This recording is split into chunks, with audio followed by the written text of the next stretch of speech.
बिस्मिल्लाहिर्रहमानिर्रहीम। अस्सलाम वालेकुम। Tariq Javed Khokhar, advocate law for you channel के साथ। चैनल को सब्सक्राइब कर लें, लाइक शेयर कमेंट्स भी करें और अपनी राय का इजहार भी करें। अभी बात करते हैं जी, बहुत ही अहम मौज़ूआत हैं जी, बहुत से मौज़ूआत हैं, लेकिन हम उनमें से कुछ एक को जो अहम मौज़ूआत हैं उनके ऊपर बात कर लेते हैं। सबसे पहले तो ये कि आज बहुत अहम डेवलपमेंट हुई है। आज शाह महमूद कुरैशी के ऊपर और दीगर जो मुलजमान हैं उनके ऊपर जो है वो 9 मई मुकदमात में जो है वह फ़र्द जुर्म आयद कर दी गई है। तो ये एक जबर और नाइंसाफ़ी का दौर शुरू है। फिर 26 नवंबर का जो वाक़या हुआ था,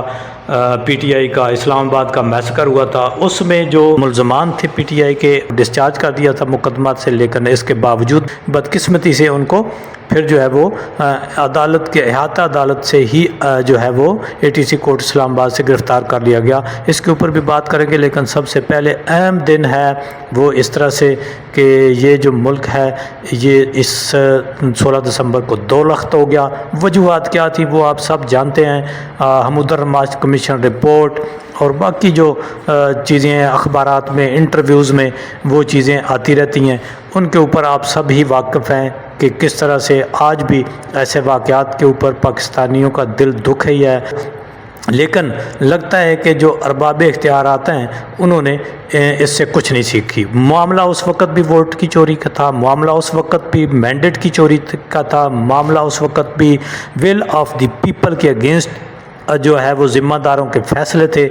लेकिन इससे किसी ने सबक नहीं सीखा। और उस वक़्त भी मामला यही था कि अपने अवाम के ऊपर आपने गोली चलाई रियासत ने, यही मामला था उस वक़्त भी। फिर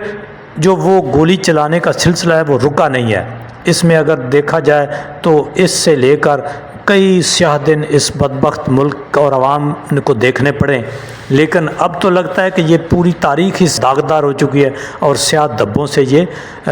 इसका रंग स्याह हो चुका हुआ है। फिर इसी तरह से 16 दिसंबर का जो वाक़या APS, जहाँ पर जो है कई बच्चों को बेदर्दी से कत्ल किया गया, ये भी जो है एक ऐसा क्या कहते हैं कि वाक़या है जिससे हर जो है पाकिस्तानी उसका दिल जो है वो रंजीदा है। और फिर इसी तरह देखा जाए मॉडल टाउन का वाक़या जहाँ पर रियासत की गोली चली, फिर देखा जाए इमरान ख़ान जो अवाम का मकबूल लीडर था उसके ऊपर गोली चली वज़ीराबाद में, फिर इसी तरह बेनज़ीर के ऊपर गोली चली। भुट्टो को जो है वो अदालत ने, सुप्रीम कोर्ट ने कह दिया कि वो अदालती कत्ल था। तो ये सारा कुछ अगर देखा जाए तो ये मुल्क जो है ये वो ऐसे ऐसे संगीन बहरानों से गुजरा हुआ है कि अब तो शायद मुल्की बहरान लगते ही नहीं है, क्योंकि ये एक मामूल बन चुका हुआ है। और आज भी ताकत के नशे में लोगों ने कुछ नहीं सीखा। सियासी पार्टियां जिनके इतने इतने तजर्बे हैं उन्होंने कुछ नहीं सीखा। ये उनका जो है वो सबसे बड़ी जो है ये बदबख्ती है। तो सबसे अहम बात देखें ना जी, अदालतों का या इंसाफ का गला तो आपने दबा दिया। जो एक ये रिजीम चेंज हुआ, फिर उसके बाद जिस तरह से ये एक 26वीं तरमीम आई, ये 26वीं तरमीम नहीं है, ये दरअसल ये इंसाफ का गला घूंटने का एक वार था आइन के ऊपर जो किया गया। और ये जिस तरह रिजीम चेंज कामयाब कराया गया, इसी तरह ये भी कामयाब हो गया। जिस तरह 8 फरवरी का आवाम का मैंडेट 9 फरवरी को कामयाब तरीके से चोरी किया गया। तो ये सारी चीज़ें, क्योंकि एक तरफ ताकत है दूसरी तरफ नहते अवाम है, तो ज़ाहिर है गोली और ताकत में अवाम नहते होती हैं। तो इसलिए ये जो ऑपरेशन है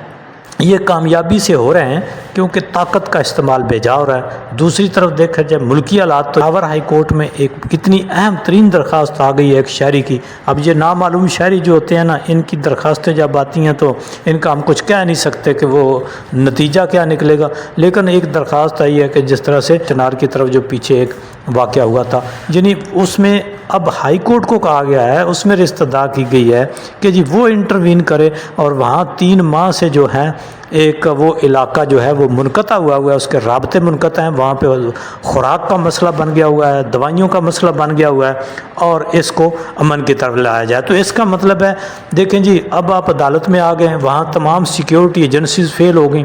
वहाँ तमाम सियासी पार्टियाँ लगता है फेल हो गई और अब अदालत का तो ऑलरेडी गला घूंटा हुआ है, आपने दबा दिया हुआ है। अब अदालत क्या करेगी वहाँ पे? तो देखते हैं कि उस दरख्वास्त के ऊपर क्या कार्रवाई होती है। پھر جو ہے شاہ محمود قریشی اور دیگر جو ملزمان ہیں ان کے اوپر جو ہے فرد جرم عائد کر دی گئی ہے، اور یہ بھی میرا خیال ہے کہ یہاں بھی اب جو دیکھیں نا جی، اگر بھٹو کے عدالتی قتل کو 50 سال بعد کہا گیا کہ وہ سپریم کورٹ نے کہ یہ عدالتی قتل ہے، تو اس کو کب کوئی کہے گا کہ یہ جو عدالتی تباہی ہو رہی ہے، اس میں انصاف کی جو دھجیاں اڑائی جا رہی ہیں، تو میرا خیال ہے ان قریب اس کو بھی یہی کہا جائے گا، اور پھر جو ہے یعنی آپ 50 سال پیچھے جا کے 1 فٹ کے اوپر کھڑے ہوں گے اور وہاں سے پھر اپنا سفر شروع کریں گے۔ تو اس طرح سے